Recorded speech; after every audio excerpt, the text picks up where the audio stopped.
I'd like to stand for the pledge of allegiance and remain standing for Pastor Tom, lead us in opening prayer. I pledge allegiance to the flag of the United States of America and to the republic for which it stands, one nation, under God, indivisible, with liberty and justice for all. That's great. Our gracious Heavenly Father, Lord, we just come and we're so thankful. We've had a great weekend and celebrating your resurrection. And Lord, we have a great community here. Now, we're so glad to be a part of it. We're so glad to have people that are willing to serve our community. And Lord, we pray at their council meeting tonight, Lord, that you give them wisdom, give them help in decisions that are made, Lord, that you would just be honored and glorified. And Lord, we pray these things in Jesus Christ's name. Amen. Amen. Thank you, Pastor Tom. All right. Lisa, if you'd like to start with roll call. James Dyson, Present. Mike Gunner, Present. Menderson, here, Wilbur Speaker, Here. Jerry Hayes, Here. Eric Rogers, Here. Timothy Waters, Present. Thank you. I'll take a motion to approve the minutes from March 27th, 2023. I'll make a motion to approve the minutes from the March 27th, 2023 meeting as presented. Support. Moved and supported. Lisa, if you will. Bill, Yes. Eric, Yes. Gwen. Yes. Mike, Yes. Tim, Yes. Jerry, Yes. James, Yes. Motion passes. Moving on to presentations and communications. I'll take a motion to open a public hearing for all three notices listed. I'll make a motion to open the public hearing for the ordinances that are presented here. Support. Moved and supported. Do we take a roll on that or do we? Yeah. First and then have it open? Yes. Okay, so go ahead, Lisa. Thanks. Mike, Yes. Gwen. I'm sorry, what were you voting? Oh. Motion to- Oh, yes, yes, thank you. Did you pull up? I didn't know, sorry. Jerry, Yes. Bill, Yes. Eric, Yes. Tim, Yes. James, Yes. Motion carries. So I guess at this time, the floor is open to anybody if they'd like to speak on the ordinance amendments being presented tonight. Or the repeal. If I may, just put a little, I guess, insert in here. The village will be working on ordinance amendments for a while. It's going to take some time to do everything that we'd like to do. So I just want to share with everybody here in the Zoom computer world that we do have a page on our website. If you go to Village Council, there's an ordinance revision page dedicated just to sharing with the public the ordinances, when they'll be coming to council. There'll be a little kind of blurb or short why it's being changed or what we're doing, and then the actual copy of the ordinance itself. And there's a little chart right up top that kind of gives some what an amendment and a repeal is, what they can expect. And then, of course, I would always welcome if they have any questions or concerns that they can reach out to me. But I wanted to give our residents just a general kind of location to be able to go for everything. So moving forward, these are already on there, so there'll be an update posted following if they're approved or not tonight, and then any future changes moving forward for everyone. So just thought I'd share that moving forward. Thank you.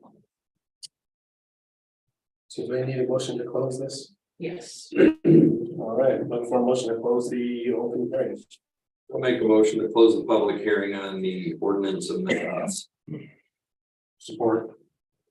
Moved and supported, seeing no questions or comments from council. Lisa, go ahead. Tim, Yes. Mike, Yes. Eric, Yes. Gwen, Yes. Jerry, Yes. Bill, Yes. James, Yes. That motion also carries. Moving on to approving the agenda. I'm gonna ask that we make a slight adjustment, public comments. Instead of having 2 items on the agenda and items not on the agenda, we'll just have 1 public comment. Any issue to be addressed following this, which would be the 5th item, the first public comment. can you clarify that for me, please? So we have public comments, items on the agenda, the 5th. And then at the very end, public comment items not on the agenda. So I'd just like to group them both into one, and have them be able to speak at the beginning of the meeting. And will they have the opportunity to speak at the end of the meeting? No, they have the one. We'll strike the second one and just have the one public comment. Okay. Today's the rest behind it. Just to give people the opportunity to speak on issues that may or may not pertain to the agenda, as well as oftentimes people, I don't want to say oftentimes, I don't want anybody to shy away from having to be here for the whole meeting and not be heard. Understand. So I just like to give people the opportunity at the beginning. Is there a reason we couldn't do the 2 opportunities, meaning this, that what if? Sure, we could do that. That's my only concern is I still like the 2 opportunities for public to speak. Okay. Because if we want to speak prior to the meeting. And then as the meeting presents itself.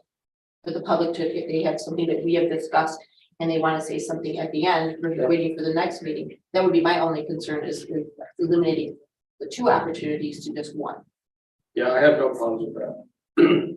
But I This will just mark them both as public. Public I comment, would prefer them both be public comment versus sure, items on or items not on. okay. All right, so looking for a motion with that friendly adjustment.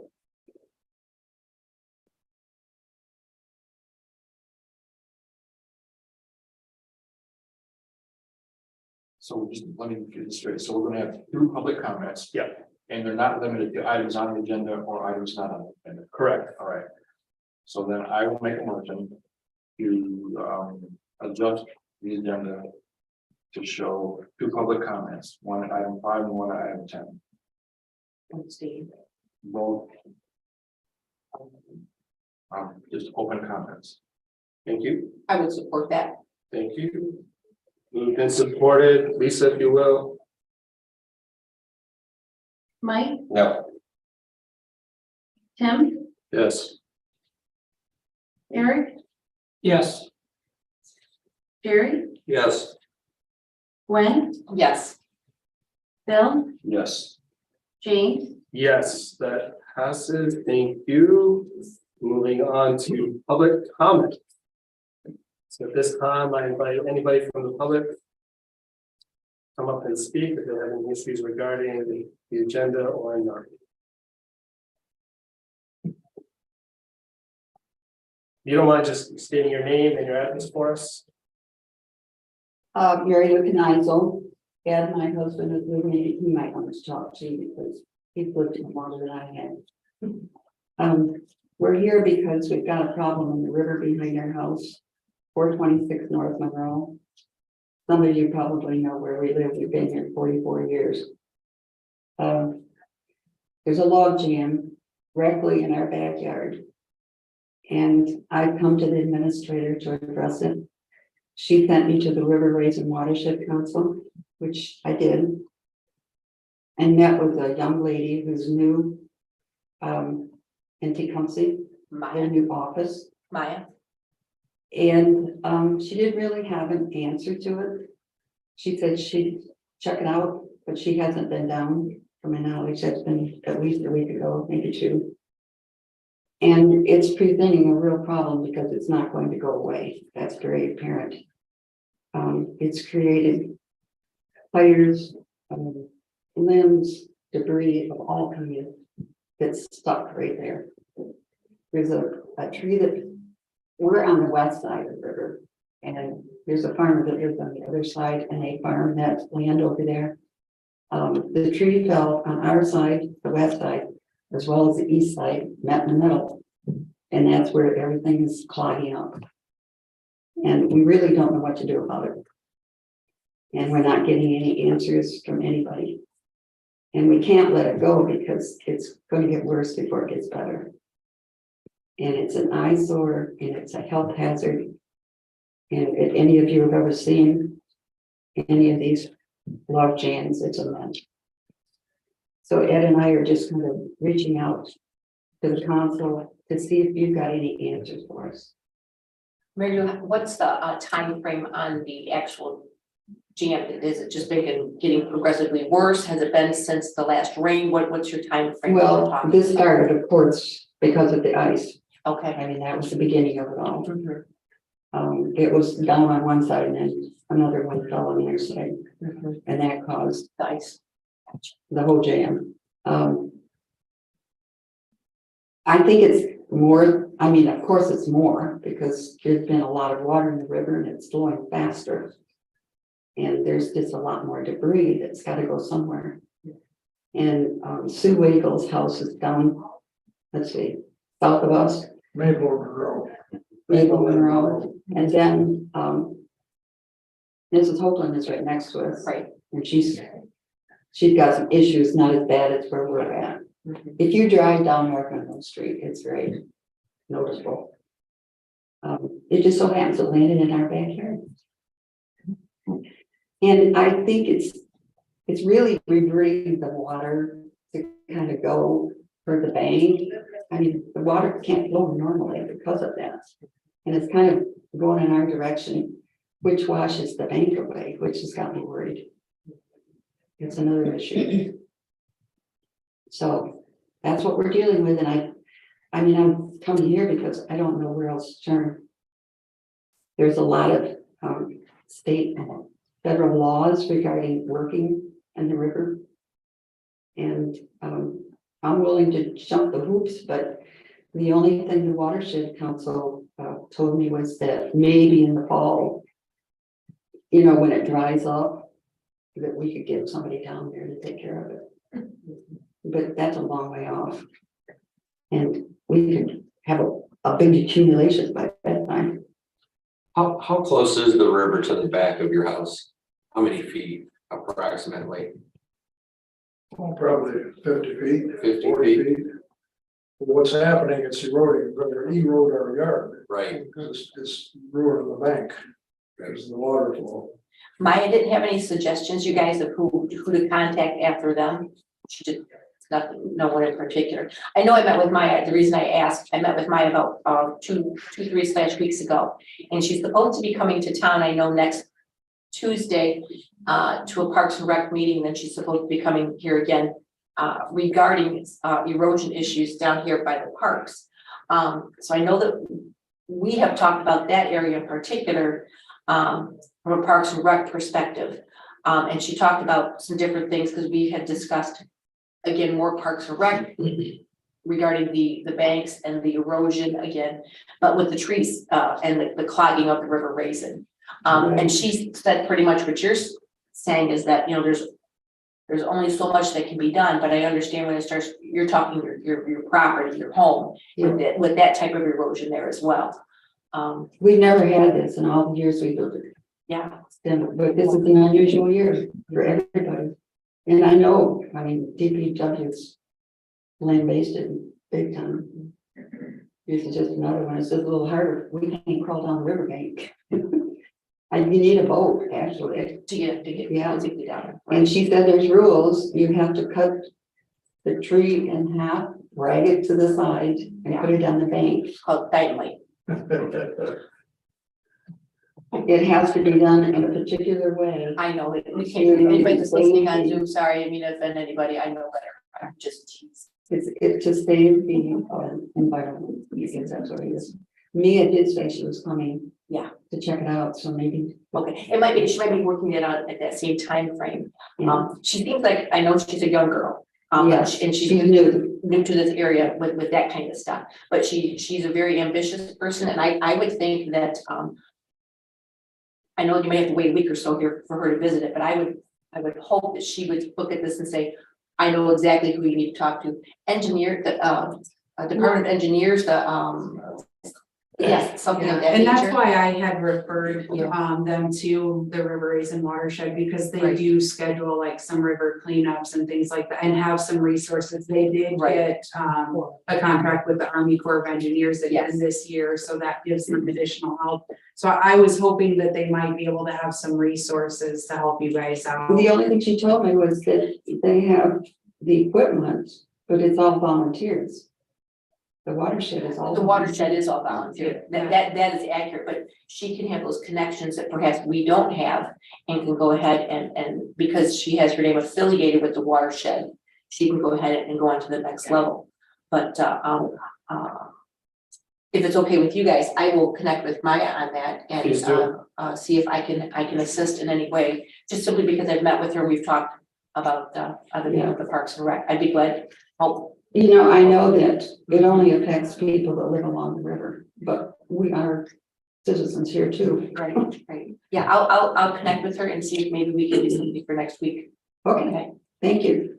You're welcome. Thank Quick you. question, does the village have any equipment like that, like a truck with a winch on it, cable winch, nothing like that? We don't, EPA, we don't have the equipment to clean the river out either. nothing for to do that? We don't, I mean, we even, the only time, so if a log gets jammed, up on the dam, we get to it, but even then we really struggle with the equipment that we have. Yep. And then when, any logs jam up along the 223 bridge there, we actually call MDOT. And they take care of that, but we don't, because we don't clean the river out, we don't have that equipment or the manpower to do that. Does MDOT have equipment? But they do along the bridge. They definitely have more equipment than we do. I don't know to Yeah. what extent, but Yeah, we'll keep working at it. This is our first step here. yeah, and I do have your number, Mary Lou, so if we find anything out from the River Basin Watershed, because I was hoping that they would, like I said, would have some resources, because they do schedule cleanups throughout the entire watershed area. And that was kind of my thought process when I referred you to them, is that hopefully they could get it on their radar to do a cleanup or have some resources to help us out there. Because unfortunately, the village just, we don't. I just know that watershed is volunteer. Because I've been with them before. Is it worth reaching out to Eagle and see if they might have any resources? We can, but I mean, they're not contractors, they're just gonna set the rules and things like Right. that. I mean, I can, but yeah. Unfortunately, there's probably only so much that we can do as a village, because, I mean, we can't even, get into the park and put riprap near the bridge, the stone, so that the bridge abutments don't wash out without, again, meeting with Eagle and whatnot, and we can't go in there and just start dragging limbs out. Depends on whose property we have access to and the equipment, whatnot. And it's not just you guys that are having that issue, if you follow, Google Map, where you can see all the log jams that are halfway to Deerfield, between Blissfield and Deerfield. And that does affect, I remember when the logs were pushed up against the bridge a few years back, and MDOT finally cleared those, and how fast that water receded.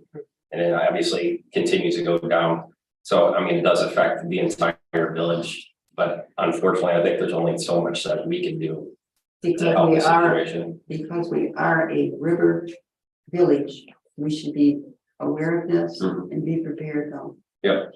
Yeah, because like Gwen alluded to, we are facing a lot of issues, we've lost probably 15-20 feet of land in the park over the years, and we're losing trees, left and right. So it's a bigger issue than we can afford. We can tackle by ourselves, but it's something on the radar. I think that's probably the best thing right now is it's on the radar. And I'll go ahead and talk with Maya, and then we'll see, we'll keep you posted of what happens next. You're welcome. Are the trees still attached to the bank? Yes. So they just, They're not So- going anywhere. They're not underwater. They're hooked to the bank. But you have trees in the bank and they're ones. So thank you for bringing that to our attention. Hopefully we'll make some progress. I'd also mention maybe the township could be your next stop. I never know what firefighters or township people, what equipment they might have. You mentioned a winch. Ed mentioned the fire department too. Yeah, just, and you never know what volunteer efforts they might be able to, just some young, aggressive guys over there, so they might be looking for some fun to play power balls and whatnot, so. Good luck, hopefully we hear something from Gwen and. Okay. Come on up. If I may, about that, check with your local, Boy Scouts of America, their high adventure group, the older scouts, they're 17, 18 going into legal. They'll go ahead and actually perform stuff like that. If it's an emergency and the bank's eroding, they'll get 20, 25 high adventure scouts out there and, they'll go ahead and handle that for you.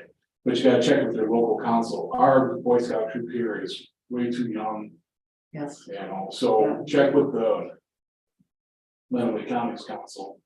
And their order of the arrow, a lot of the older gentlemen that are in their 40s and 50s that are in the order of the arrow, they would be able to come out and give you a hand. Okay. Tom, what's it called, the Order of the Arrow? Yeah, it's like a secret organization in the Boy Scouts just for older men that are, take the oath and stuff like that. They go through. When I was younger, I was an Eagle Scout and in Order of the Arrow and stuff like that. And I cleaned the Rifle River and the Osage River. We used to chainsaw it up down the river twice a year. So That's good to know. something that the Boy Scouts do that nobody talks about. But it's the older scouts, not the younger ones. Okay. Thank you, Tom. Any other comments, items on or off the agenda? Seeing none, we'll move on to unfinished business. Anybody have any unfinished business?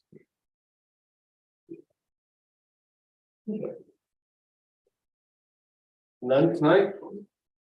All right, new business. First up, payroll. I move to approve the payroll register for March 2023 in the amount of $136,460.44. Support. Moved and supported, Lisa, if you will.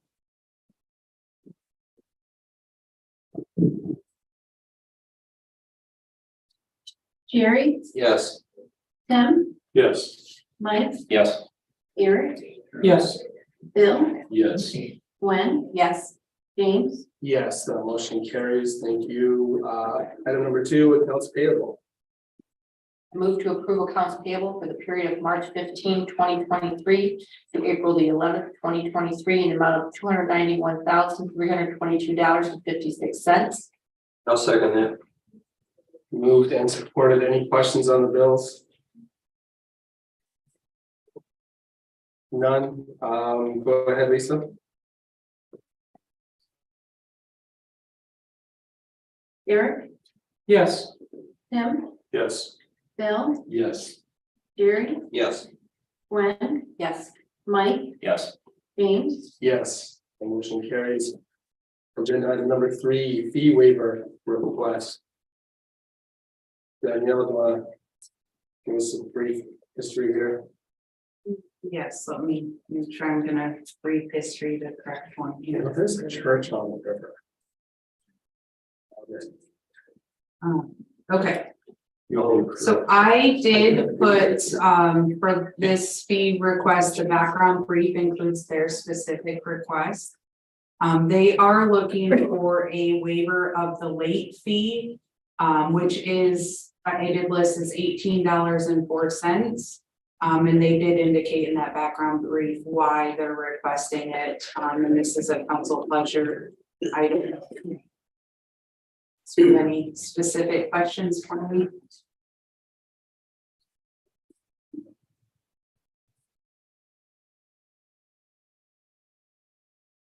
Does anybody have any discussion topics here? My only fear is what kind of precedent does it set?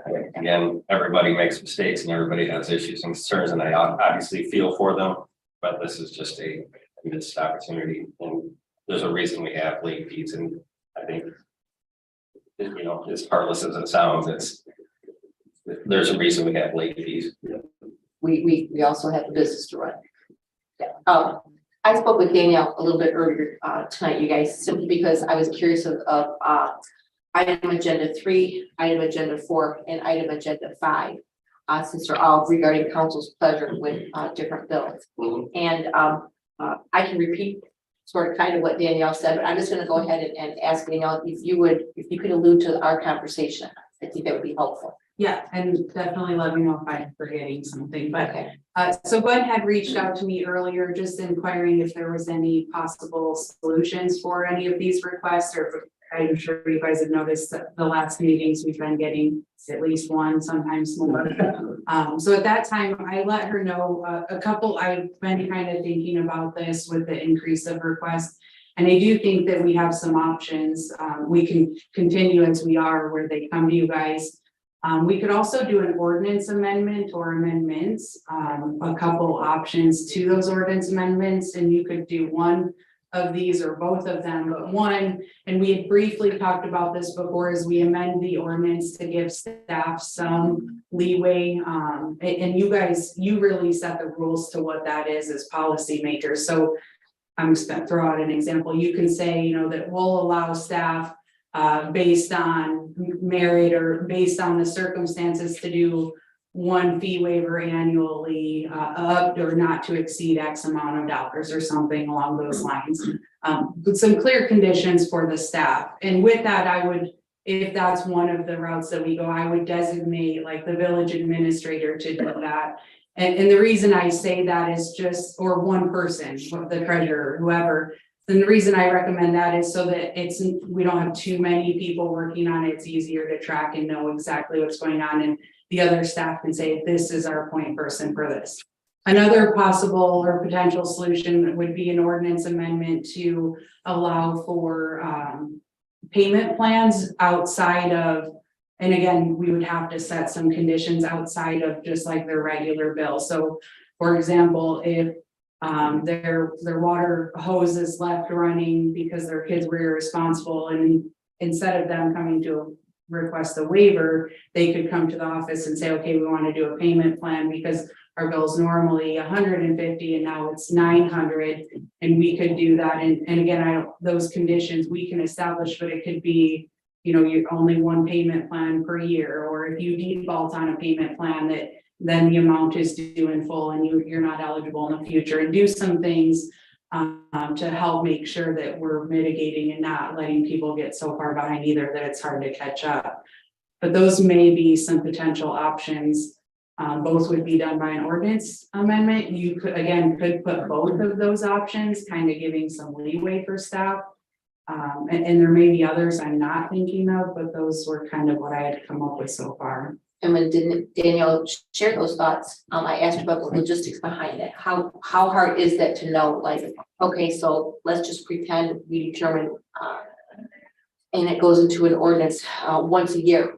How difficult is that for them, the logistics behind that, to find out, oh, how many times has this happened to this family, this address?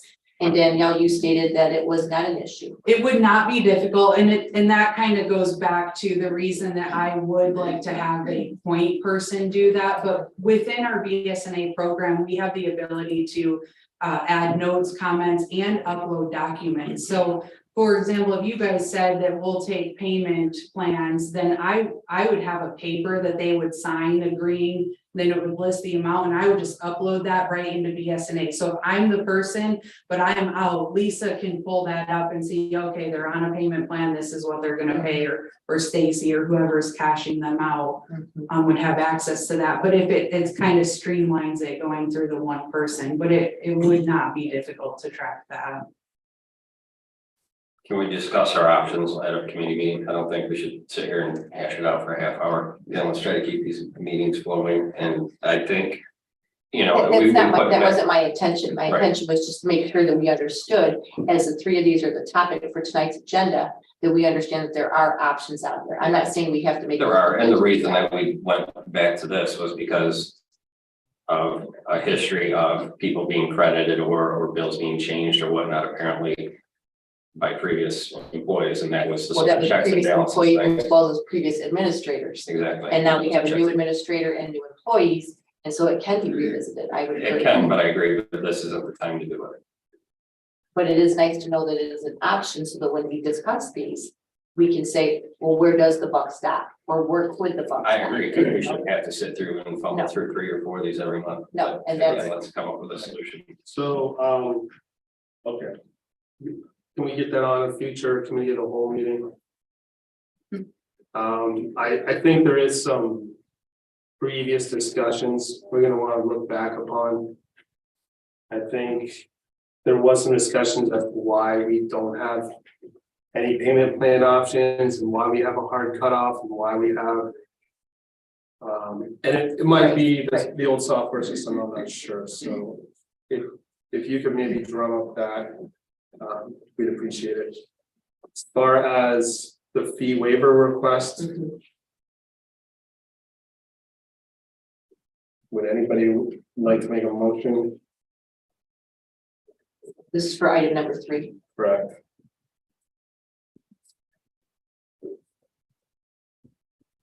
Motions, my understanding is supposed to be on that positive note versus the negative note. That's correct. Okay, so the negative note would be not to, If you do not want to make a positive motion, then the request would deny or just not. it would die on the table and it would not be approved and you guys would move forward. Okay, thank you.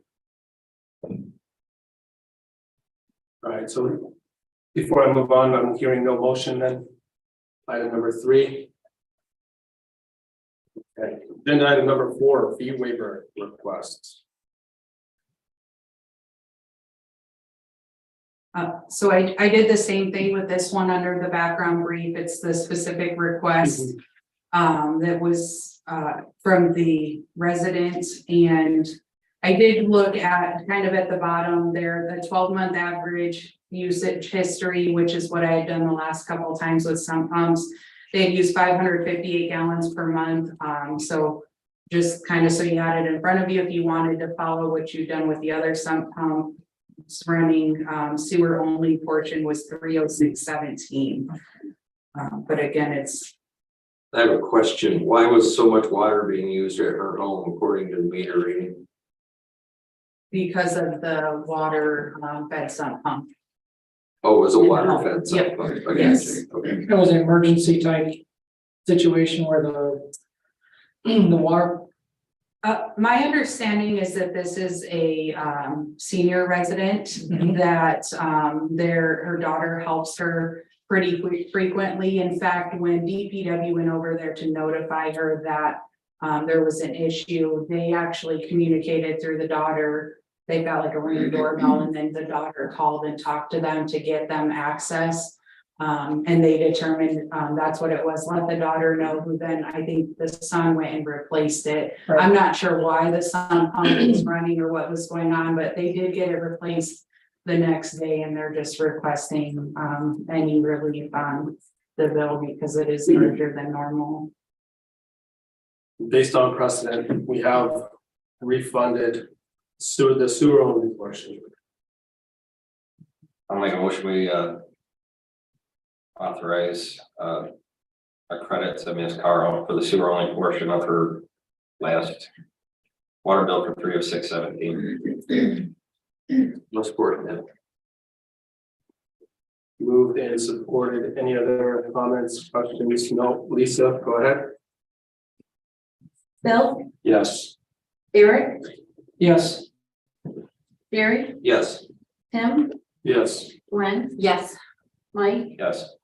James, Thank you. The motion passes. Item number 5, 6. 6, Five. 5. Oh, sorry. Fee waiver request. Same thing with this one. The request is in the background brief. They are requesting a waiver of the late penalty, which was $12.31. Explain the late bill fee discussion up top there. That one doesn't make any sense to me because we don't have a late fee of $50, correct? No, the late fee is $12.31. I'm not sure where the $50 came from. And they were told that. I did receive this request in the text and because they don't have a computer and I'm not sure if that was the auto error or what was going on there, but the actual late fee is $12.31. Right, so we're in a similar position at number 3. We'll make some motion to highest on the table, is that correct? Correct. So, would anyone care to make a motion? Or have discussion?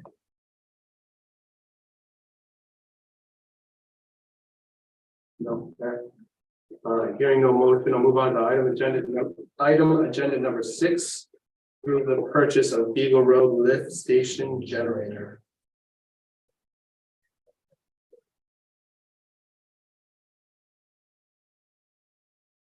I move council authorize purchase of a generator from Saunder and Son in the amount of $24,350 for the Beagle Road lift station.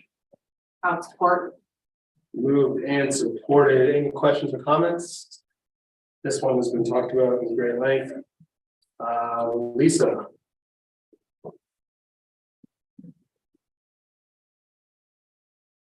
Eric, Yes. Tim, Yes. Mike, Yes. Bill, Yes. Jerry, Yes. Gwen, yes. Jane, Yes. Motion passes. Request, James, can we make sure we keep that old generator for future purposes? What did we may discuss later? We haven't had enough discussion on that one. So what? Mike brings up a good point, though. What does happen? Does DPW oversee the installation? That they are boots on the ground contractors for that? Yes, they And are. will they pull the old generator? So the bid does include removing the existing generator. I don't know what they were going to do with it. We can. We hold on to Do it, whatever we we can use it for want. parts and also it probably should. We be did not from buy a Generac, so this new generator is the Kohler. So we won't be able to use parts at this location. I don't, a brother. we may have a Other Generac generators. elsewhere, but. And maybe the frame of it winds up back at Generac at some point. You can hand them over. I mean, I think if we tell them we want to keep it, we can. Otherwise, I think they would just haul it off and dispose of it. I don't believe that it's ours. I paid for it. Yeah, all right. Moving on, number 7, approve Michigan Main Street community requirements and expectations agreement. I'm comfortable with making that motion to approve the agreement and authorize the village president to execute the agreement on behalf of the governing body. Support. Moved and supported, thank you. Any questions or comments? No, go ahead, Lisa. Tim, Yes. Mike, Yes. Eric, Yes. Jerry, Yes. Bill, Yes. Gwen, yes. James, Yes, the motion passes. Agenda item number 8, ordinance amending village code chapter 12, election of village president, trustees, clerk, and treasurer. Make a motion to approve the ordinance amending village code chapter 12 as presented. No support. Thank you, moved and supported. Lisa, any questions or comments? No, go ahead, Lisa. Mike, Yes. Bill, Yes. Gwen, yes. Eric, Yes. Tim, Yes. Jerry, Yes. James, Yeah, thank you, that motion passes. Number 9, ordinance amending village code chapter 13, terms of office and fiscal year. I move to approve the ordinance amending village code chapter 13 as presented. Support. Moved and supported. Any discussion or questions? Seeing none, Lisa. Actually, Oh, sorry.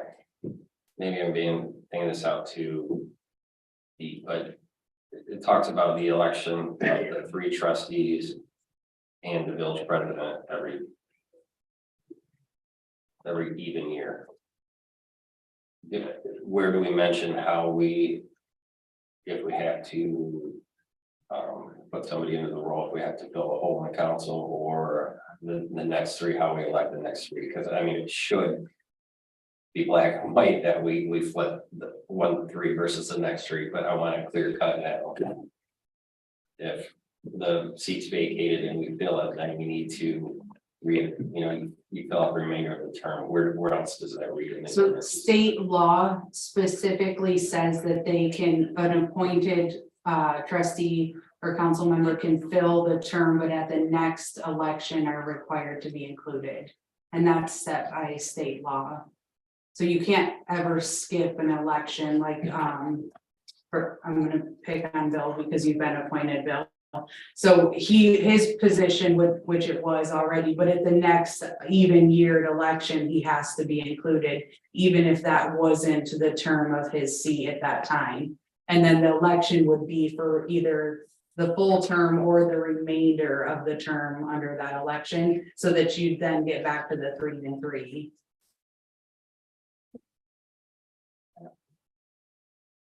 State law doesn't require, like, it doesn't identify how you guys appoint, that's completely up to you. It just says that you appoint and then it has to be that next election. Well, that's right, because then technically it's 3 of us, and then in 2 years, the other 3. You know what I'm saying? It shouldn't be nitpick or, well, Gwen ran 2 years ago and one's gonna run 2 years. You know what I'm saying? It should be black and white, cut and dry, that the 3 run with the president 1 year, and then the other 3 run on the opposite years. So, Well, the president runs every 2 years. Correct.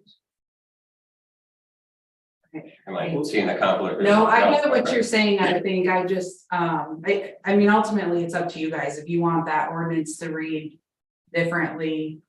But that part I didn't change. I had just left it the same. But I think you're just trying to say like that it'll be 3 different. Yeah, you're elected to a 4-year term. Yeah. And the only other thing then village president would just be shall be elected to 2-year term of office instead of terms, because we have the treasurer clerk.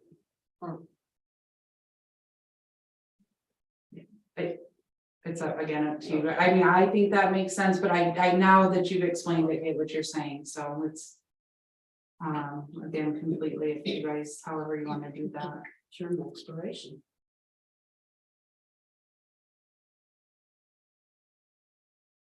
I have no preference. But I also sort of read it with previous understanding, so. I mean, I hope we all understand it, but Yeah. again, Yeah, I didn't really read it It's not written, through the lens of someone without knowledge. Do we have a preference? I mean, I think, I guess, because it says a 4-year term, so then we know that 3 of you are like, if it's 4 years, you're gonna skip that one, so then it'd be alternating. So 13.002, terms of office of trustees shall be elected every even numbered year for 4-year terms of office. 3 trustees shall be elected every even numbered year. Because we are electing 3 trustees every even year, it's just your term. Yeah, you just sort of, I guess you just sort of have to extrapolate that means 3 will not be elected that year. They'll be elected in the next even year, or in the next even year.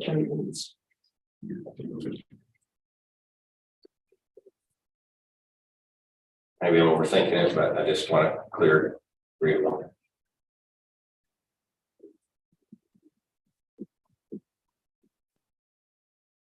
No valid points. Any other discussion?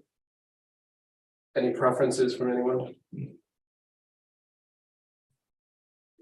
Any suggestion, Mike? I guess if we have an issue, then we'll address it down the line, but I just, Do you have specific verbiage, Mike, of this, that you're suggesting?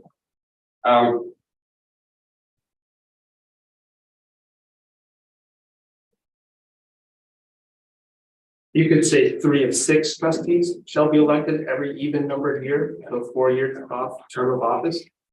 Does that clarify?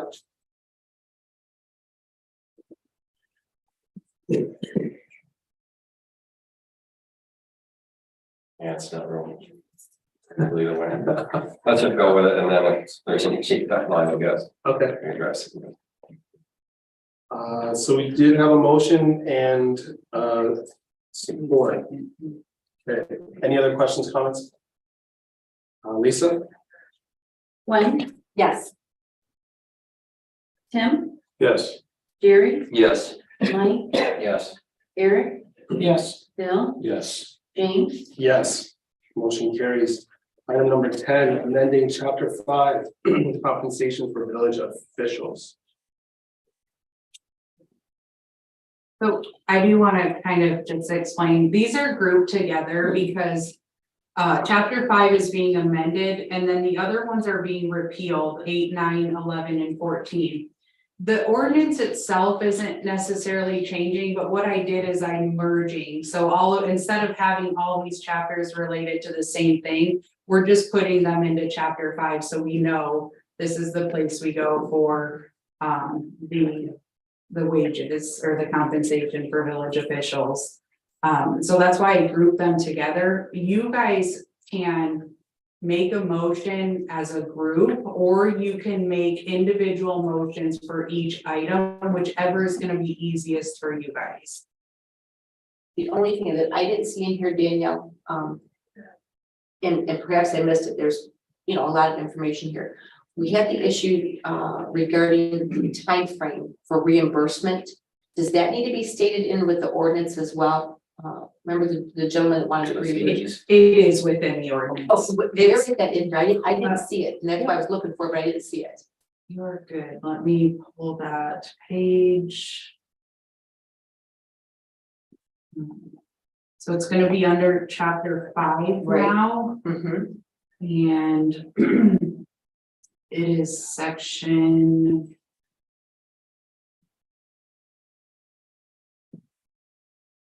We talk about it in 8 and 10, but it's just, it doesn't say how much time they have. Yeah, that's what I was looking for, this, Yeah. I was looking for that time frame for him, because that's why I didn't see it, within the 6-month time frame or the year, whatever it is that was the issue that Oh, we had. that is not in there. You're right. Well, it's in the current one, so that is probably my mistake and missed it. That's right. Because the current one says.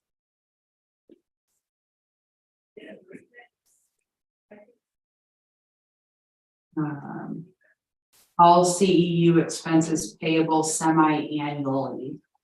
There's something else in here, somebody. So maybe I just need to, we could amend it to include that, and my apologies, I think I just That's missed okay. that. Maybe because when you go down to the 5.011, the compensation to the electrical inspector, it says down here, he should be paid semi-annual, for the semi-annual payments. Well, he'll be paid that way. Perhaps that's where you got your semi-annual from. Yeah, I would still add it under the 510 too. Okay, At the end, I would just say to be paid semi-annually or annually, whichever one, but if you guys make a motion to amend that to include it, I can. okay. Well, we did under 582.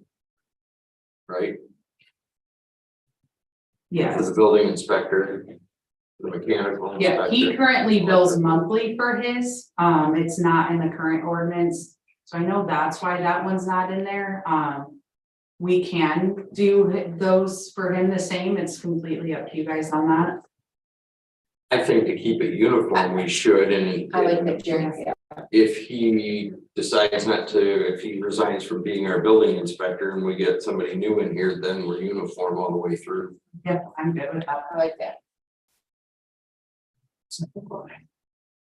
You remember how long, or do you know how long the library board has been receiving an annual stipend?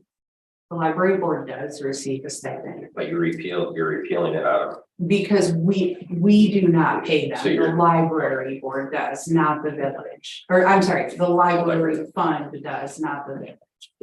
and same with 5009, the zoning administrator, we technically pull those two positions together, right? So Yeah. does that need to come out? I mean. I it's not a think separate it needs, position. I left it there because it's in the ordinance. I don't think you need to have it there because you don't do the other employees. And it does just reference that it's adopted by the wage scale, so yes, you guys can remove that if you want. I agree with you there, Mike. So to strike five. Five. Section 9. Yeah.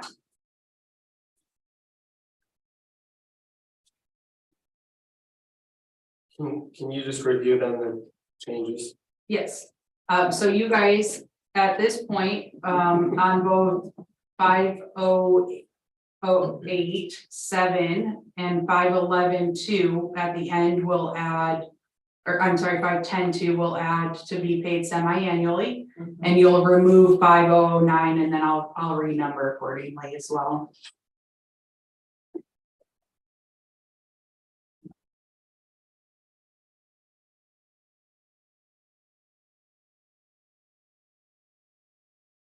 So if I can get a motion to approve the amending village code chapter 5. Is the library boards get it amended at some point down the line as well then, because it's, we don't mention the library board at all in our ordinances. But yet somehow it's gonna fall under their full rules, right? The pay, Yeah, and so that's under their rules, they don't have to so adopt we don't that have by to just strike it ordinance. from ours completely. Correct, yeah, and I double checked with the attorneys on that, to make sure we weren't doing something that, they're actually It's the all ones, paid regardless. right, they're the ones that actually told me that should be striked because it's library funding. And the way it's written in the ordinance now, it seems that the village would pay that wage. What was that, James, you want to have the amended, Just chapter 5? correct, and then we'll do the repealing as a second motion.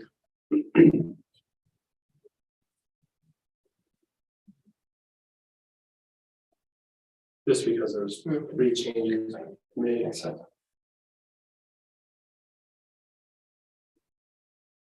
Did anybody take notes? I did.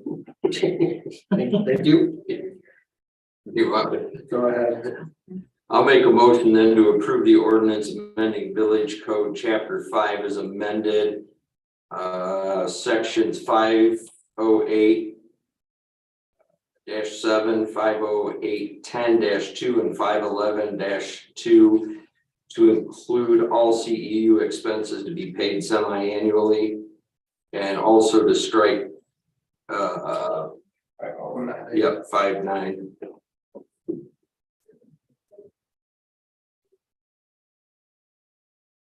Support.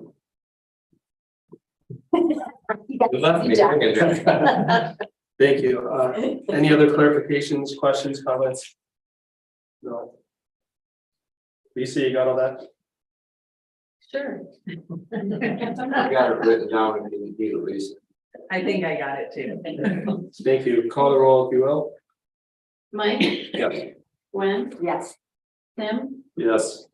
Eric? Yes. Bill? Yes. Jerry? Yes, Jane? Yes, the motion passes. I'll now take a motion to approve the ordinance repealing village code chapters 8, 9, 11, 14 as presented.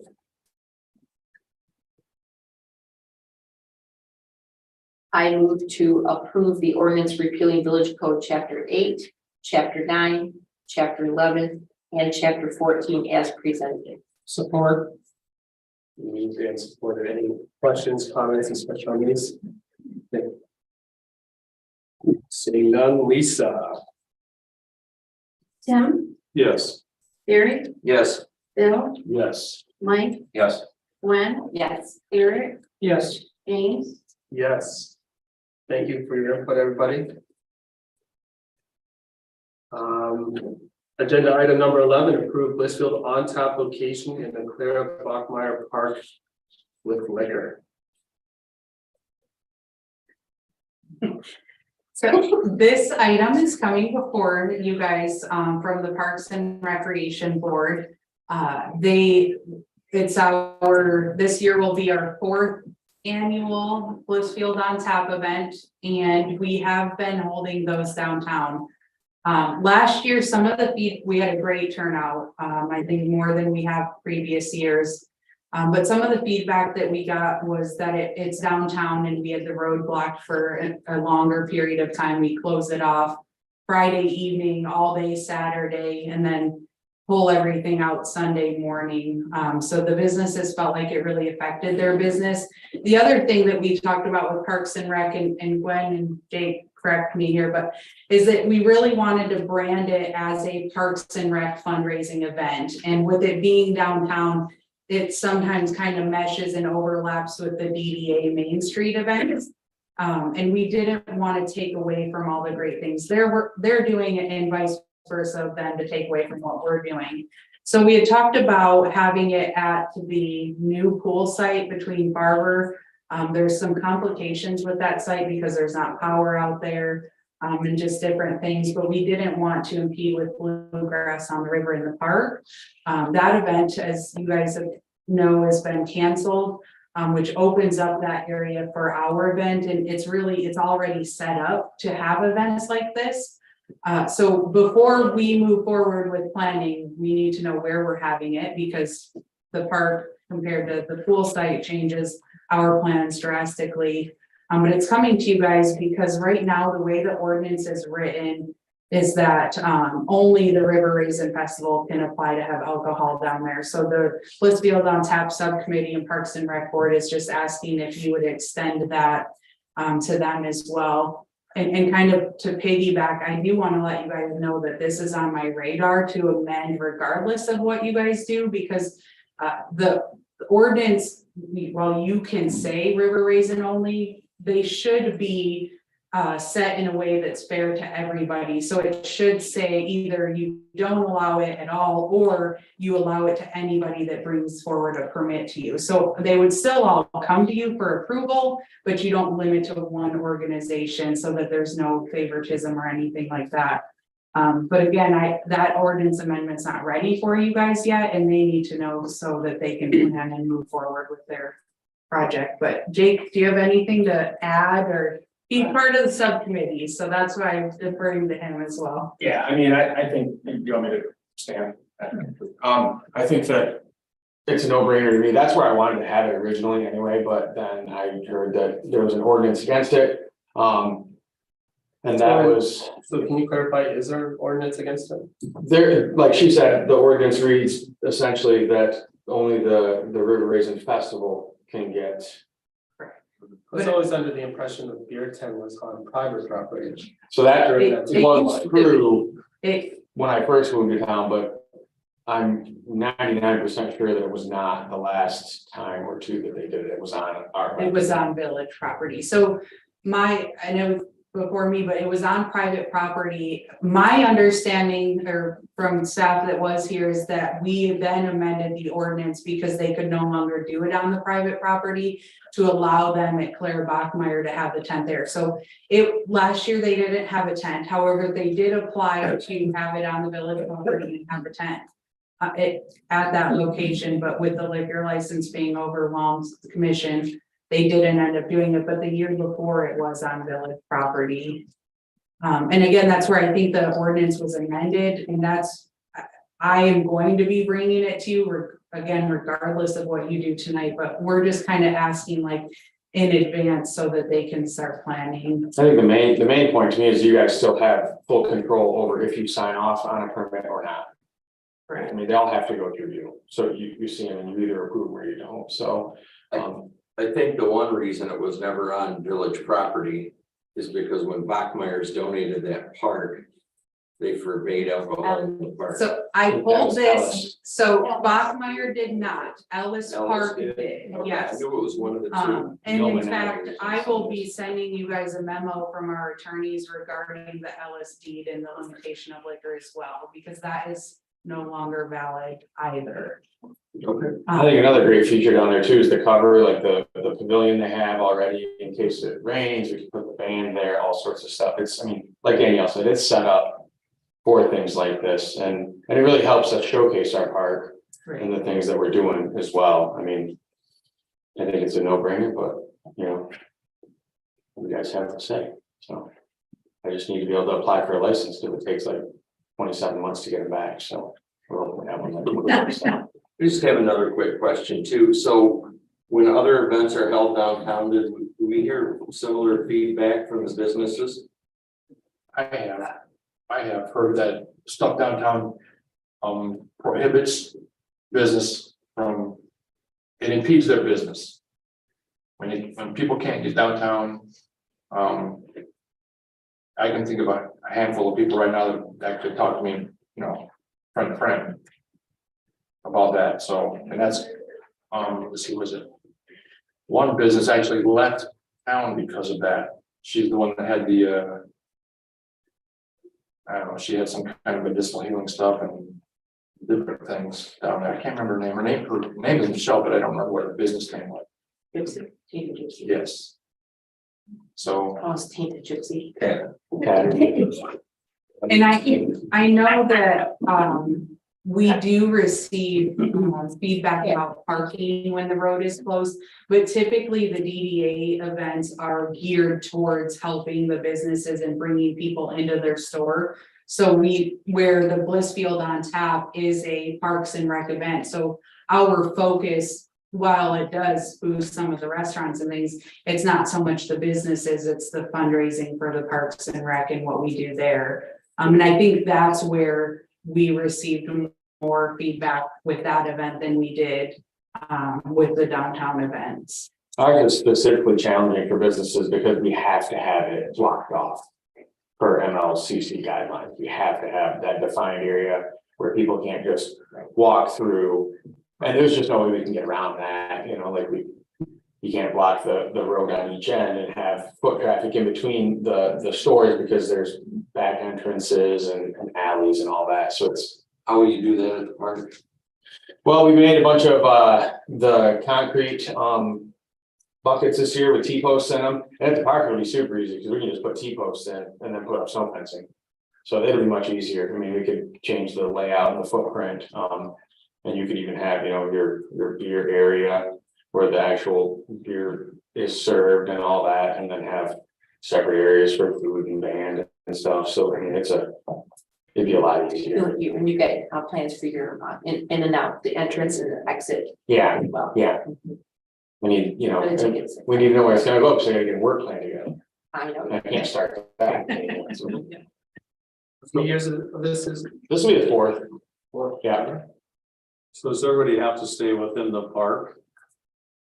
So the alcohol where it's served has to be in a defined area, and it has to be actually fenced. Because I've asked them before, like, hey, can we just put caution tape up? Like, so it's just a defined border, but they're like, it's gotta be, A physical barrier. yeah, it's gotta be a physical barrier so people can't just sneak under or go over. So we utilize like a 4-foot snow fence to do it, so. But if you're not drinking, you can be outside of that area without the alcoholic Right. beverages. It's just when you have the alcohol, you're in that Right. space. You can't take it out or from that defined area. So you could, you know, have your beers or beverages, and then you could finish those and then go out and sit and watch the band or whatever. But yeah, you have to be in that defined space.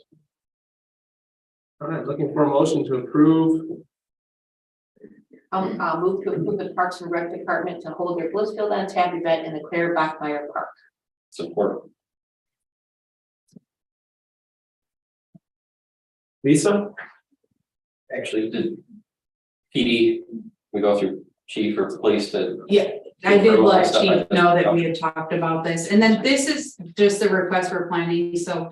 I will be bringing forward a resolution, Chief will sign off on that as well for the liquor license application. We didn't want to move forward with anything permanent until we had this motion tonight, so. I think we have more problems with drunk people during meal time than we do with the, you know. Agree. That's nuts. Okay, anything else? No? No, I'm good. Go ahead, Lisa. Bill, yes. Eric, Yes. Jerry, Yes. Tim, No. Glenn. Yes. Mike, Yes. James. Yes. Motion passes. Thanks, Jake. Thank you. Thank you very much. Just real quick, James, when she's putting up ordinances regarding the bonfire, annual bonfire too, it's specifically dictates only. I think I have that note too, but I'll make sure. Thank you. Yeah, after the winter we've had, there's gonna be a need for an additional bonfire. Thank you, sir. Thanks, Jake. Hey, come with better colors next time. I knew it. Is that an ordinance amendment? I'm disappointed this, just so I know it, because that's just like. Item agenda number 12, resolution for a mid-year budget amendment. Motion to approve the resolution authorizing the major budget amendments as presented. Second. Moved and supported. Any questions or comments? Are we still tracking close to budget then? We are actually tracking to be about 15% under budget. Excellent. Revenues look good this year. Good. Good. Not everybody's budget is doing that, so. Any questions or comments on the budget? Any additional? Lisa? Gwen? Yes. Tim? Yes. Jerry? Yes. Eric? Yes. Bill? Yes. Mike? Yes. James? Yes. Thank you, everyone. That resolution passes. Number 13, amending fiscal year 2022-2023 wage scale.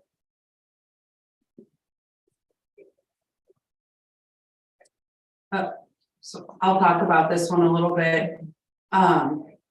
So it was brought to my attention by the police department that I shouldn't say brought to my attention, that may be not as fair, but brought forward that the 2-year wage was removed. And I can tell you, this is my fault. When I started, I had asked the question about our wage scale. I didn't really understand it. I wasn't sure where it came from, so I'd asked. And kind of generally, some of the feedback I got was that Joe had changed that. Nobody was really sure. There was nothing in the policy for the 2-year. So I had removed it back in the first year. So then that would have been 21, 22. And then 20, I still didn't understand it moving forward, but I knew that we had retained MML to do the compensation study. And one of the main objectives with that is that they would come up and present a fair and equitable pay scale for our employees. So I purposely, I'm like, I'm not gonna do a lot with this because I know MML is gonna do this, and that's what they do all the time. So adopted it again without the 2-year pay increase.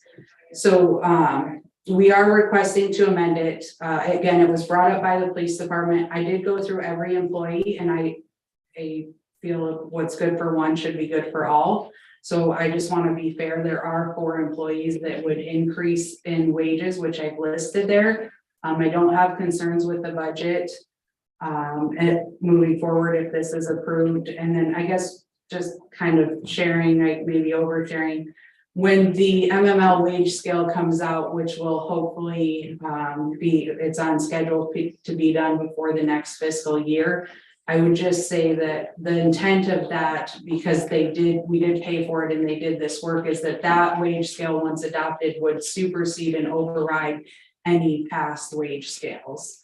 And I only am putting that out there just because I want to make sure that moving forward, we're budgeting appropriately and you guys know what to expect. And then it's clear for the employees and they know what to expect also. But I do support this. If you have questions, let me know. I'll make a motion to approve the resolution authorizing the amendment to the fiscal year 22-23 wage scale as presented. I'll support. Thank you. Moved and supported. Any discussion? Yes.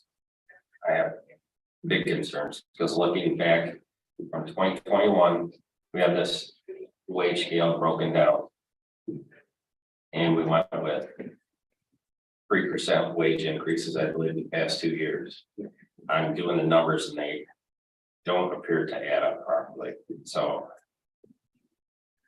that's my first concern. Second concern, looking at some of these staff members didn't get a post probation wage. We had set those wages. Like, for example, the receptionist zoning administrator position. That position was topped out because that former employee had been past her 2-year period.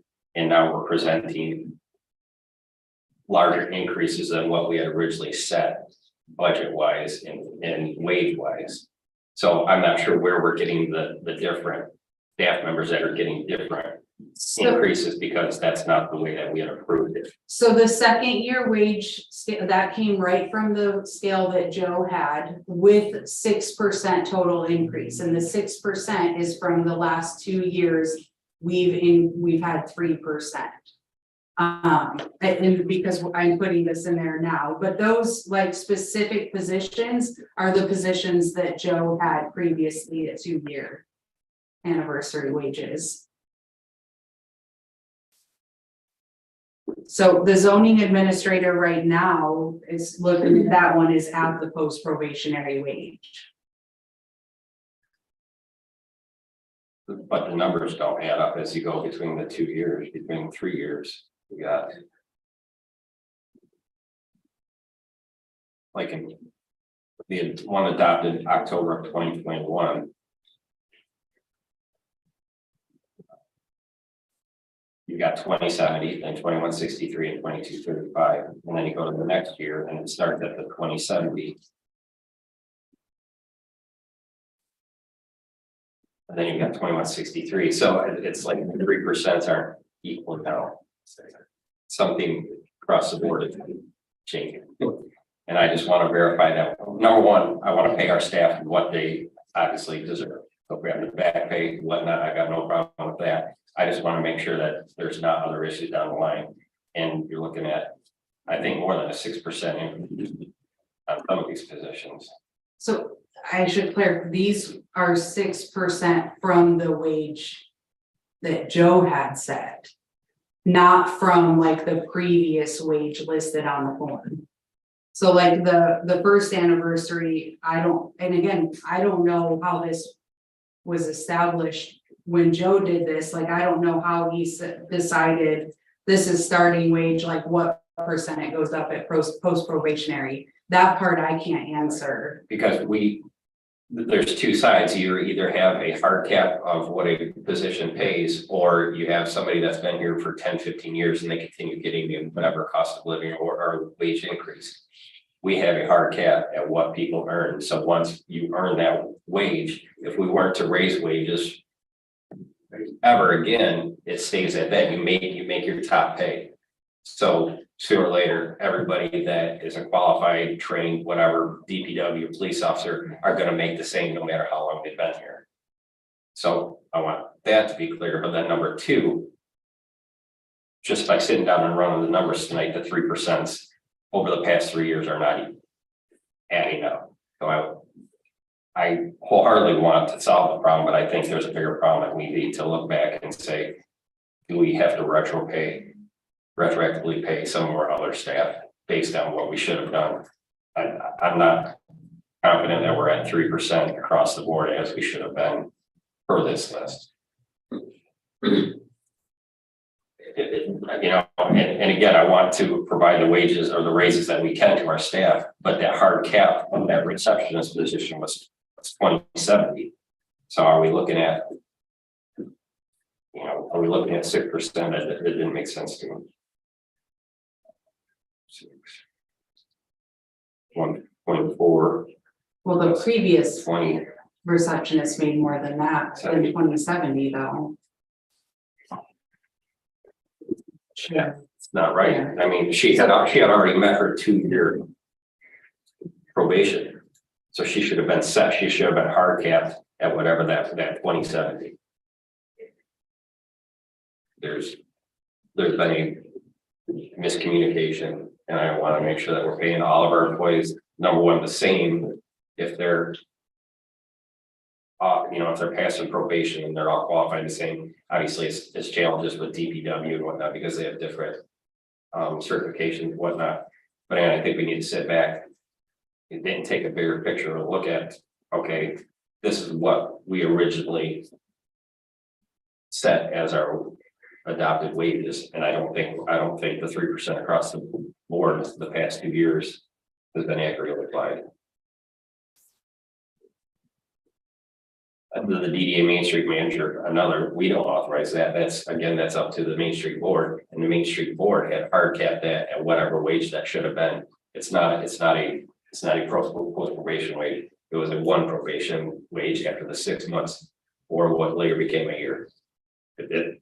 It's not right.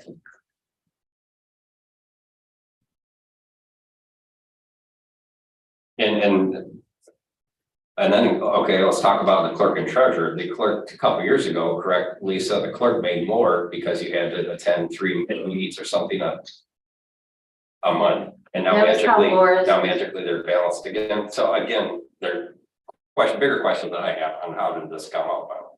That was how it was written into Laura's. She got a stipend for it. There was concern on council, remember, it was 2 or 3 years ago that the treasurer wasn't making as much as the clerk because the clerk had more meetings and now magically balanced. So again, there's things that have happened that we may have missed, things that have changed. Again, I'm not ready to say, let's just solve this right now. I think we need to take a bigger look at it.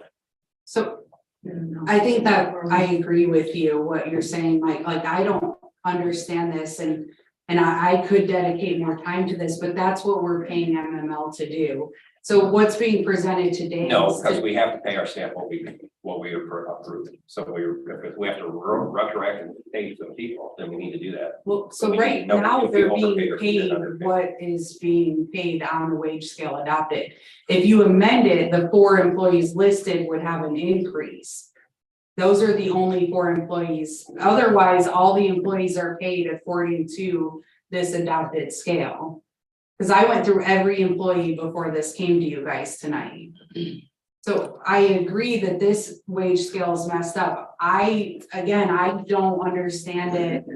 I'm just proposing that, and what was requested is that the 2-year go back, because they were under the impression that they would get the 2-year wage. Those 4 employees would increase. MML will bring to us a pay scale that will make sense to us, and then we'll say what, and moving forward, that's what we should be following. Well, that's not the guarantee that we can afford it. I would love to pay, if MML says a police officer is $30 an hour, can we pay that? That's the next concern. But We get that. we recognize though that that is a recommendation. Right. And whether or not the affordability, the feasibility with the affording of it, but Danielle, I would agree with you. We need this, and Mike and Jerry, I'm sure you do as well. I remember this being one big cluster way back then, and it was not clear.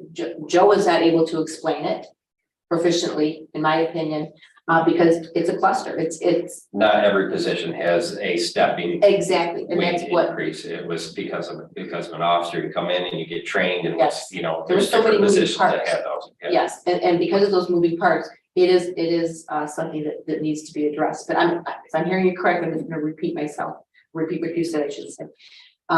You've gone through this list. Everybody is currently being paid what was adopted, so everybody's being paid that appropriately. We went through everybody to make sure that nobody else is having an issue, like the 4 people that are in the motion. So with the motion, is this retro as well? What's the status on that, then may I ask? So you're amending it now, so it would be effective now. So we're not going back in time for. So Tom's anniversary, do you mind if I? Please do. Okay, was March 28th, so, and he's the one that brought it forward, so I was going to retro him to the 28th because it was not that long ago. Right, but because this wasn't in the previously adopted scale, you're amending it, it would be effective, and the ordinance or the resolution says effective today. Okay, so everybody would go back effective today. Yes. Except Tom, because of it's 28, the motion 28.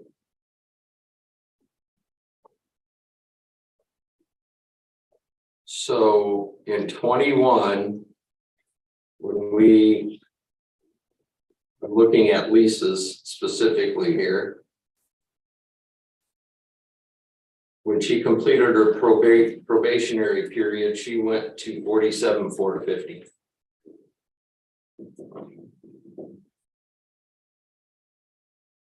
And the treasurer at post probation should have been 46,490.30. And then the following year.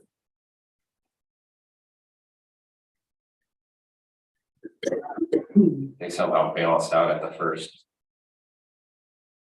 At the starting wage, which wasn't proper, which wasn't correct.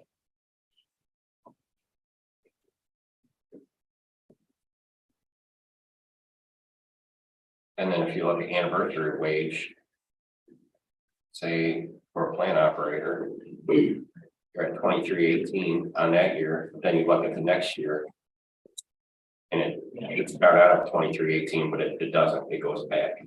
So. No, All right, can we all agree then that this needs a little bit more of an examination before we? I think we need to take a deep dive. If something's not right. How far back are you guys gonna pay everybody? I mean, we've adopted 2 wage scales just since I've been here. Well, I'm sorry that we should have had to sit down and calculate out. I just assumed that the calculations would have been 3% across the board, but it's not. Whoa, I mean, pretty good money.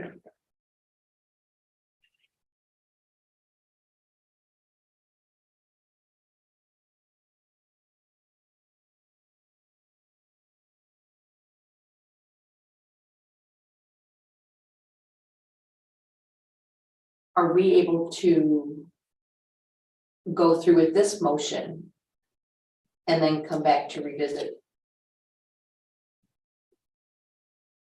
Problem is, if we hit second anniversary wage and we're above what we should have been, that's my concern. Then do we have to take away later on, or do we address it right away?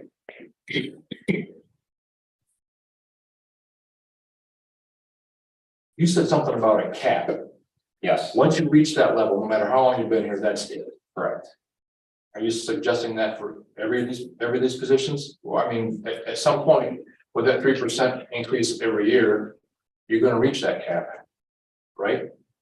No, you reach the cap as a set wage, and then every year, yeah, it's kind of a double-edged sword. We set the hard cap or the maxed out wage after your probation's done, after your training's done, after whatnot. That's what an officer, say a police officer would make. Make it easy, say, okay, after all your training, all your probation, make $25 an hour. So for the rest of that year, you get $25 an hour. And then if we as council go back and say at the next fiscal year, October 1st, you'll get 2%, you'll get 3% or whatever, you'll get that on top. But again, everybody plays catch up at some point and makes the same. You don't make more than just because you've been here 15 years. Do I agree with it? Yes and no, because I've experienced it in both ways in my previous careers, but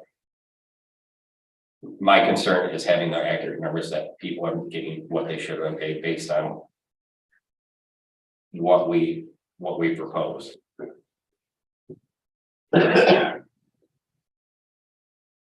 So this was the last presented wage scale.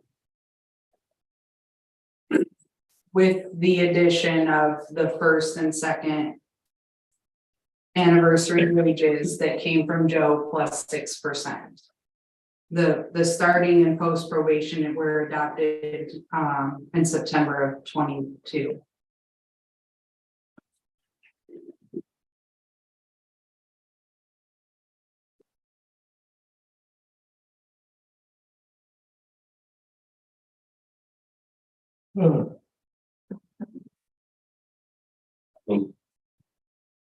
I obviously want to get our staff caught up, the ones that have been shortened. We want to get you guys caught up, and that's paramount for what you owe. You deserve that, and morale wise, I think we need to adjust that. But again, I would still like to go back and start it, whether it's 2021, whatever. That's a good starting point. Over the 3 years, have we increased by the 3% that we were supposed to? And maybe we get rid of this second year wage, which just conflicts. And once you hit your probation period, you're at max pay. Because it is confusing, I understand, but again, I want to pay the people that they should rightfully be earning. And much like Danielle said, it probably will change when we get our MML. Yeah, and I guess that's really what I was trying to achieve, is that the employees that should be getting paid this are, and then when MML comes in, because I could be wrong, But what I think MML will come back and say is that they'll have a range. So instead of saying that it's gonna be that they're gonna say, and then we establish, and they're gonna give us guidelines for this, they're gonna say, for example, a clerk should be a range of 42,000 to 50,000. And as long as we're operating within that, and then we set the guidelines that they get a post probationary increase of 4% or whatever that is. And outside of that, that they're given increases through the budget process or we do merit. But again, you guys are gonna set the policy on that once it comes through. Rather than it be, and then, or it'll say at 2 years, they hit top pay or whatever those rules are. But they're gonna come forward with that, because again, I agree with Mike that this is a mess. Do we have any other staff members that are potentially hitting a post probation or a 1 or 2 year? Or I guess a 2 year change over the next 6 months?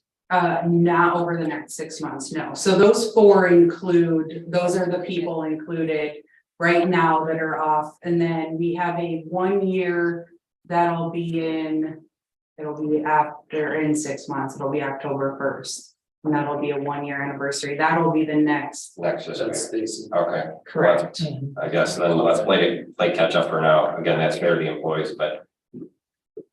Go back and do the math. It doesn't make sense. That's what you were alluding to, is that you researched this and you factored in all those things, analyzed, these are the 4 people that need to have that. Correct, yes. What is the time frame for that MML? They've sent the surveys out.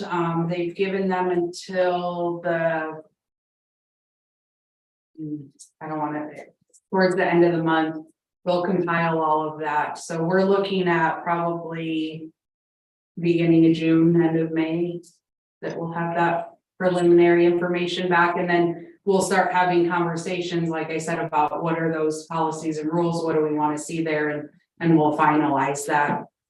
And then be able to adopt it with our budget and all of that. So once that's adopted, that'll be the new pay scale. Correct. This And- one will go away. Correct, that'll supersede any, so then, once that's adopted, all the employees that will follow that. And they'll talk about if we're short, like, okay, and we can't afford to give an employee this much, how do we phase that in? And they'll talk about those different options when that comes before you guys. So if this motion passes, Officer Anton will go retroactive back to March 28th. Yes. Okay. But we do have a recommended motion and support. Obviously some good discussion, which maybe all avoided and with the MML wage scale. But something we definitely need to visit. So, any other discussion? No, Lisa? Mike, Yes. Gwen? Yes. Tim, Yes. Jerry, Yes. Eric, Yes. Bill, Yes. James, Yes, the motion carries. Quick, James, and regarding the lifeguard. Past couple of years, you've tried to say, okay, you come back again, that's a benefit to us, you get the extra quarter, 50 cents an hour, whatever it is. Again, it's not listed in here, but I think we should follow that process as well. It benefits us to not have to retrain and relearn the system if we can get these staff. And we did follow that. Yeah. Okay, thank you. Agenda item, last item, number 14, approved purchase of wastewater treatment plant chemical feed pumps. Can I make that sound exciting?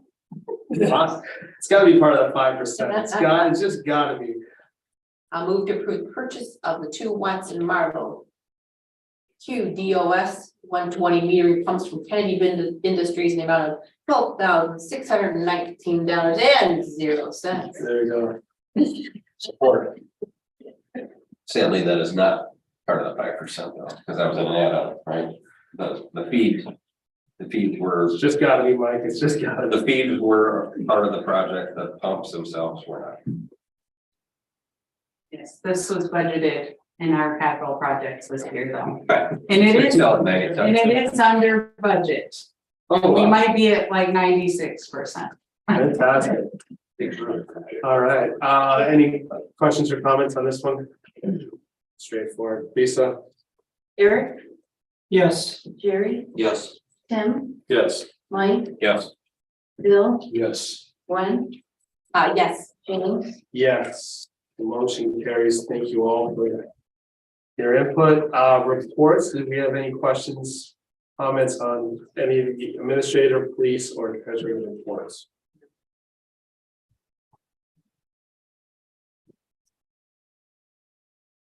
So everybody's being busy, but. All right, I'll open it up for council discussion.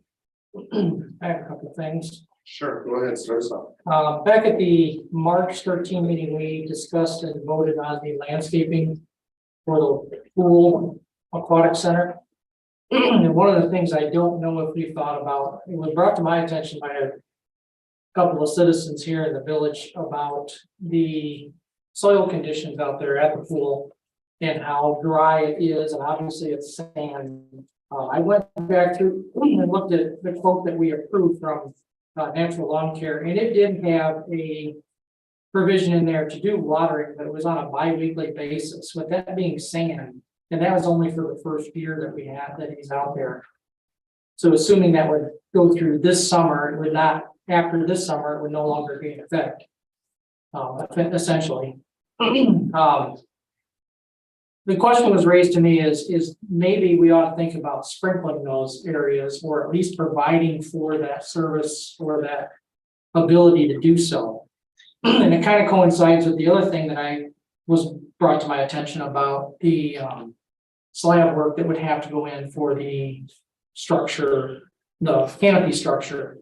If we decided to do some type of land or watering or sprinkling out there, that we may need to provide for that before all that goes in, so that we're not disrupting or tearing up any concrete or anything else that goes on out there. So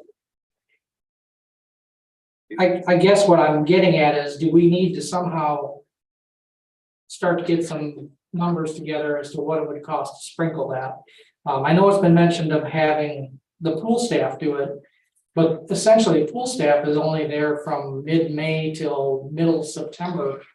We still have about a month or so beforehand on either end that may require watering. Obviously, we've had a pretty wet spring this year, but that isn't always the case. That was my concern as well. You know, it's hard when you have a donor sitting in front of you saying, okay, I'm willing to contribute this to the village. And again, we have to think maintenance costs. I think everything's gonna die out there, to be honest with you. And sadly, that's probably Yeah, a fact right of the matter, there too. because it is sand out there. We can't get grass through out there. We could have taken a little bit more time, because we have that pump house where the water actually has to filter through, and it kind of wastes back into the drain and back and circles through, filters through. We could have tied that in potentially and maybe irrigated from that. But again, you have to tiptoe, because when you get people that are obviously willing to contribute or donate or whatever, you have to take it with a little bit of grain of salt and understanding. But I think the forethought could have been a little bit more. I don't think it's it's a dead end right, dead issue. Thank you. I don't think it has. I know that Danielle, you had mentioned something regarding that Brent had that same thought about it. Yeah, so Brent did, and he had a really good idea about recycling some of that, because we backwash it every day anyway, and it's water that's then just going in the sewer. So I have actually talked to Eric May about this, and Brent's idea. He was gonna start looking at some numbers. The other thing that he had informed me when I brought it to his attention is that He being Eric. that, and Eric May, not Rogers, that we could, after the 1 year, if we have some concerns or we're still working on it, we could, look into contracting with, Jake, I can't remember his company's name, with another 1 year contract, to keep those watered and help us to get through until we figure out or do whatever. But he is working on that. It is something he took back to Anita and talked to her about. I'm not sure exactly. I mean, this all kind of came up to him, so I'm sure he's not prepared to present anything at this point, but I would think that that's something that he'll be ready to talk about later. So. That backwash system, is that on the north side of the pool? Yes. So Yep. feasibly, you could go around the outside. up Yeah, I towards- don't think that, I guess kind of to your second question, that pad over there would impact us. We don't even have a water spigot or anything on that side. We do have water hookup in the building on that side for the bathrooms, and then there's some piping for the future sink in the concession area. But the most of it will be on the other side, and the north side is where that plan had the most kind of landscaping, and then the south side of it was just some trees, some like bushes along the fence there. There was quite a bit more on the north side than the other side, so I think we would be good with that pad there. So you're saying it would be feasible to still to do, and should it be done prior to the planting of the shrubs, or do you wait to put that material in after the planting? Well, we're already moving forward on the planting of the shrubs because that's been approved, they've been ordered. Right, I realize that. So I think it could be after, but that'll all go into what type of system we put out there. And how extensive, I mean, it could be something as simple as running like a hose and having it doesn't have to be a commercial underground sprinkler system. We could do something a little bit more feasible and still get water out there. To water that stuff during the months, and then in the winter with the snow, and we should be good. I know I remember and you with the difference in the watering out here, that best of intentions were that things were gonna get watered and they don't get watered. Pretty is nice, but functionality is what You people have to are have it, and that's expecting, where- especially with the increase in the maintenance and the cost. Exactly, so that was, It's not something, I mean, I can tell you this is very preliminary conversation, we are having it, so I just want you guys to know that it's not something that we're just gonna let go. The other thing too is I know I talked about the sand out there and things not growing well.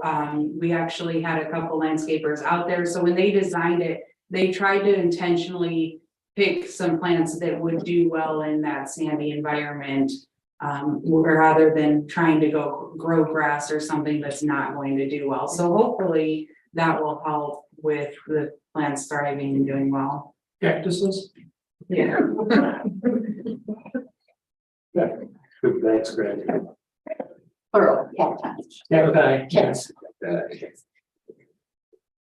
The other thing I had was the concrete work that's gonna go on out there for the slab. I asked Eric May about the footers that would have to be in place for the overhead canopy.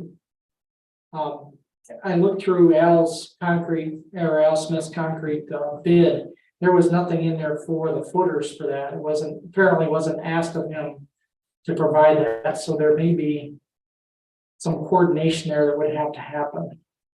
I don't know whether we have someone that is kind of overseeing this part of the project, but it may not hurt to maybe have someone do that. I don't know if our building inspector would be that type of person, or if there needs to be somebody else, but there needs to be some coordination for the underground work with the footers for the overhead canopy, in addition to the concrete slab work that would have to get done, so that all that gets done basically at the same time.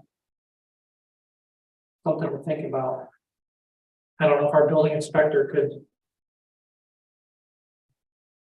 could oversee that, or how that would come about. Anybody got any suggestions? Well, as long as we provide Al with the canopy design, he should be able to build out one of the footers at the same time. I agree, he probably would, but he'll need, obviously, it He'll wasn't need- part of his original bid. Yeah.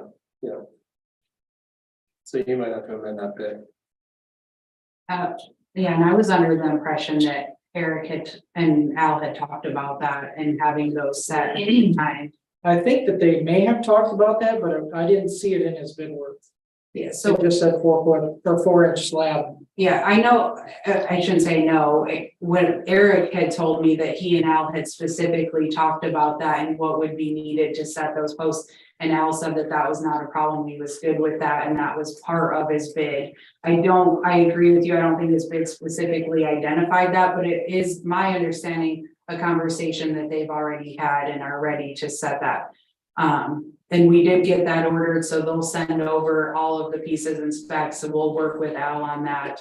And I think that I had asked between what we had intended as Eric and I had asked for Brent's help as well, just because he's really good at that sort of thing, and Brent's just my go-to person sometimes with that stuff, to oversee that. But we would be like any other resident, we would pull required building permits and get inspections from our inspector too. But when Eric makes I should say he makes the plans, but he gets the plans together and presents the plan, how much, for lack of a better word, engineering?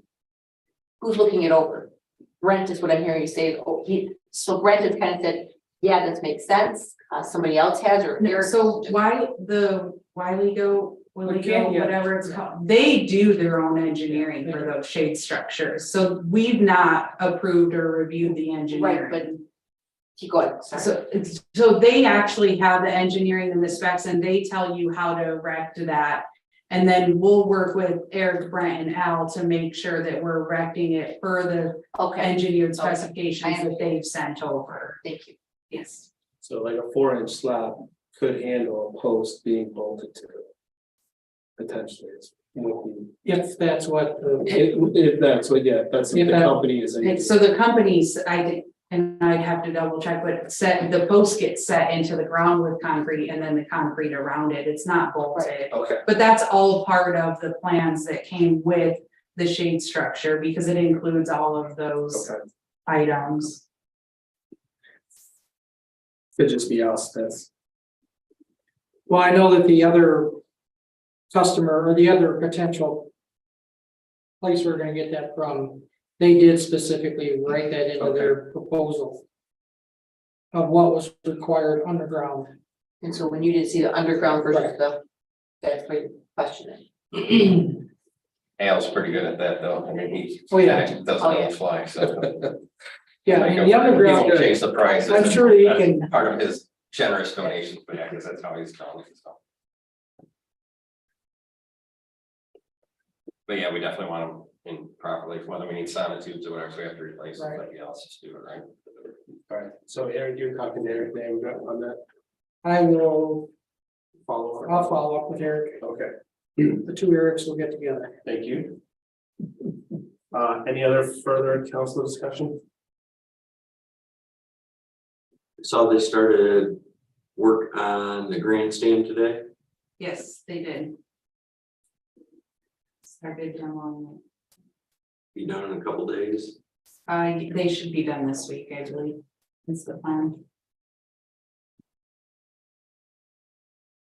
Any fires, or not real fires, but issues, trouble. Right, I can see that.